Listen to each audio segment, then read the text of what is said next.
Yo, what is up everybody, and welcome back to another NBA 2K15 Rec Center game. Early on, these guys trying to go on a break, but Brian gets the steal and then throws up the oop to Frunch to give us the lead in this game. And that was going to be our first lead in the game for a while, because these dudes went on a nice little run. As you see, Frunch, the no-look pass to Josh. Flashy passing out here. Flashy scoring for us, but these guys were getting buckets the easy way. Now, this is not the normal starting five. A lot of these people are familiar. You see Brian in there. Usually Brian's in there. Josh and Frunch, they usually alternate the small forward spot. They are both in the game as Frunch hits a mean spin move and hits the fadeaway mid-range jumper there.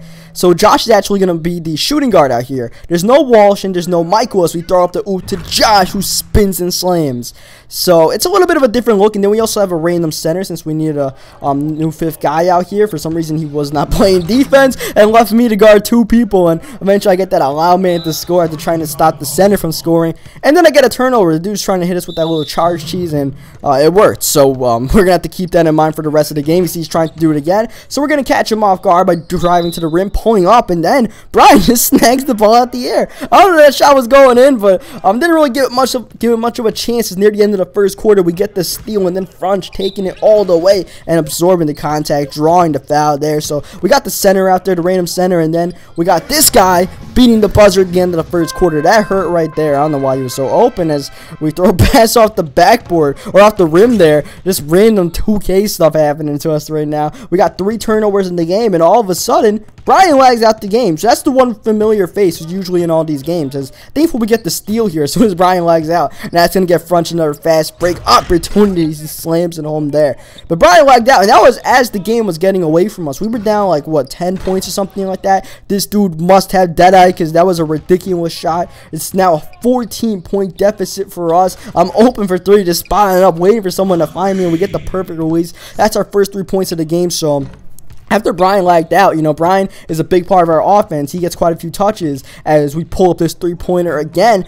I knew I had to look for my shot a little bit, so I was looking for that 3-point range. Unfortunately, we couldn't get it to go. We couldn't get those back-to-back threes, but on the break, Josh is going to attract 2 defenders. He kicks it out, finds Tice, and we get that bucket to go. And we're chopping up this deficit right before halftime, exactly what we want. And here, I don't know, no one decided to guard me after I just knocked down 2 3-pointers, so I'm going to take a third one. I'm going to make a third one, and the deficit is down to 3 just like that right before half. So without Brian, we're actually managing okay, but this guy gets a second buzzer beater to end the quarter in a row. That's just annoying, man. Like, come on. It's like 0.4 seconds left. Awkward release gets it to go, as I want to take that 3, but they're able to close out. Pass was a little bit late. We are able to find Josh, and Josh immediately goes to the mid-range fade and gets it to go. And that's what I like about Josh, man. He makes quick moves. A lot of times in the rec, what kills people is, they hesitate. They don't know what they're doing. But Josh, he makes a quick move to score. He'll make a quick move to pass. So that's always good. As here, we find the center, Nip Dime here, cutting to the rim. That's an easy assist for us, easy bucket for him, and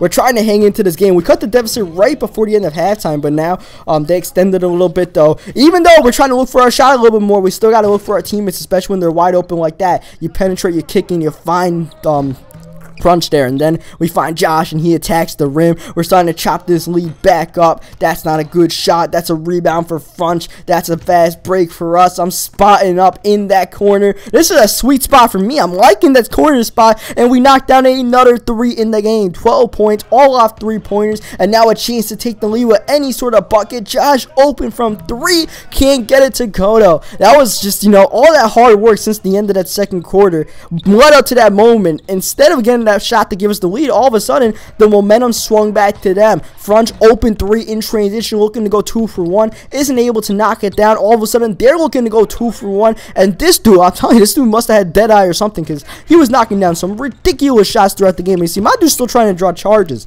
and that may work once or twice, but I mean, against any half smart player, they'll be able to avoid that kind of stuff. So that was costing him on defense, because that was allowing me easy driving lanes since my guy wasn't guarding me. It's the end of the third quarter.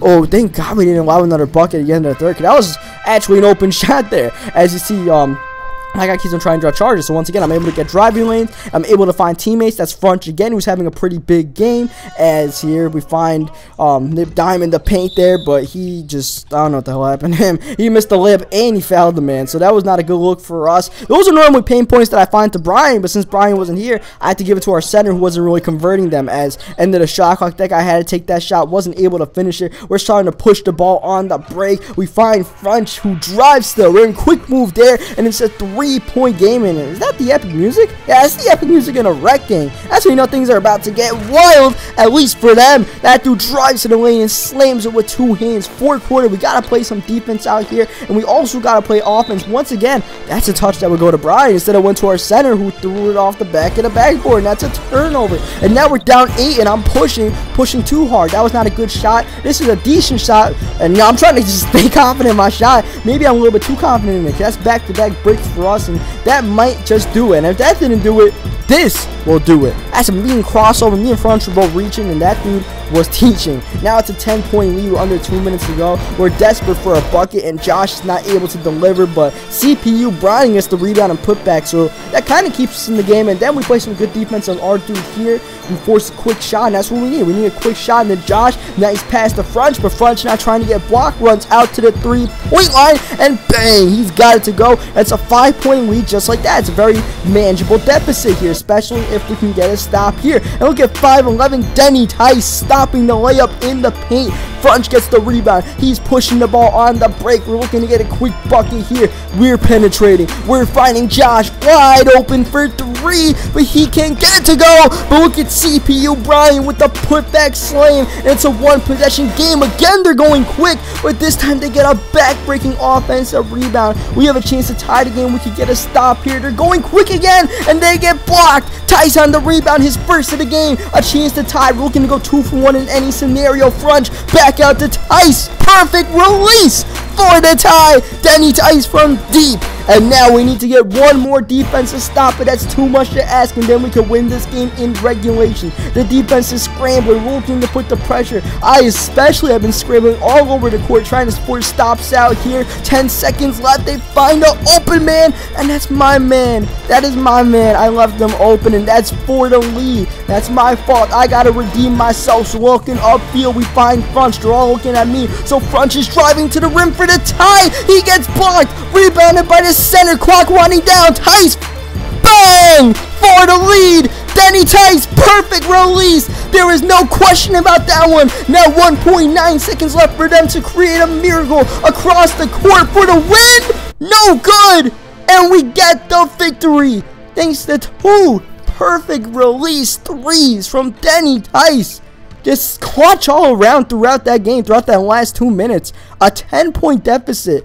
We should have lost that game, but man, we made the clutch plays, and thankfully the center kicked it out to me for that 3, and I was ready for that one. I was spotting up, I was ready, and man, did we make the best out of that shot. So leave a like on that video if you enjoyed the game winner by Denny Tice. Subscribe for more 2K15 Rec Center and my career and all that good stuff, and I'll catch you guys next time.